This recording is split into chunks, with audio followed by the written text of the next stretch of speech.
Ayan! Hello mga Inday! Welcome back to another vlog! Isa na namang puk puk puk puk! Charis! Thank you so much guys sa panonood ng videos ko. Maraming salamat. Ayan, merong nagtanong sa akin about EB3, Tourist Visa and Immigrant Visa. My God, meron siyang meron siyang tourist visa and then scheduled siya for the US Embassy interview for her immigrant visa.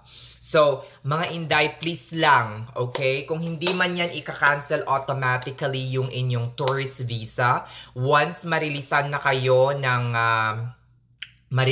po kayo ng immigrant visa or yung visa packet ninyo and you are on the way here, ipa-cancel nyo na po kung hanggat maaari, kung alam nyo kung paano ipa-cancel yung inyong tourist visa. Kasi, ang mangyayari mga Inday, pagdating nyo dito, kapag hindi nyo ipina-cancel ang inyong tourist visa bago kayo pumasok dito sa Amerika, ha?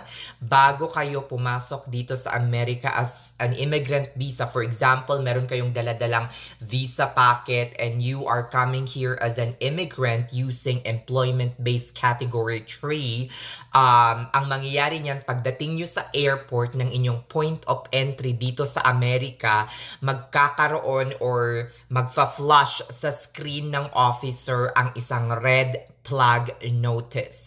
Ang isang red flag notice mga Inday ay parang magre-require ng additional screening. So ang mangyayari mga Inday, hindi kayo tuloy-tuloy na makakalabas ng immigration area.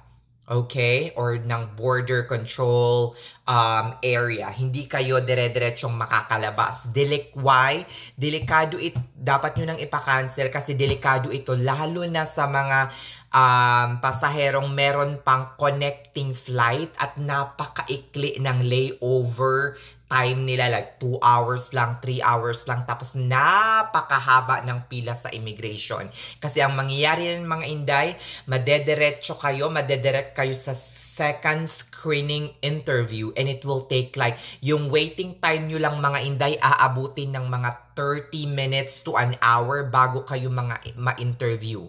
Yung interview will take about 15 to 30 minutes. Okay lang naman yun mga Inday.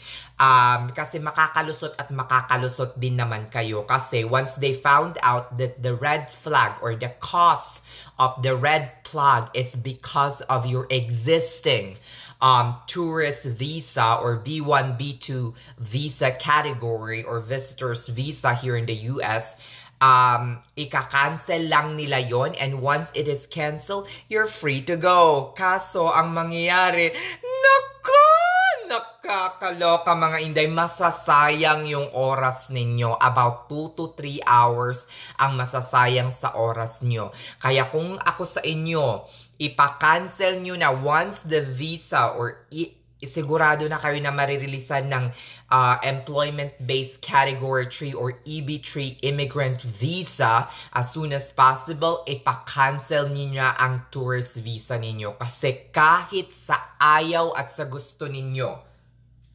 ika-cancel din nila yan pagdating nyo dito sa Jomerica. Okay lang kung mahaba yung layover ninyo, ika-cancel na yan pagdating nyo dito. Pero what if pagdating nyo dito mga Inday, nakakaloka.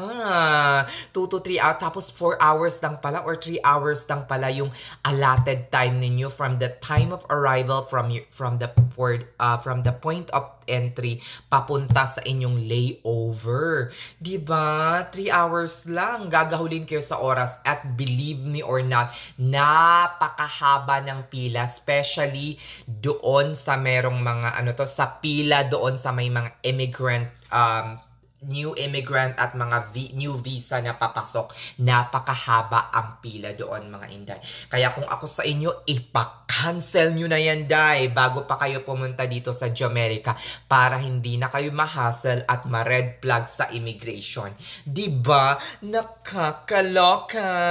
Sige na mga Inday, see you in my next vlog, Charis. Para ito sa mga papunta pa lamang ha. Bye-bye!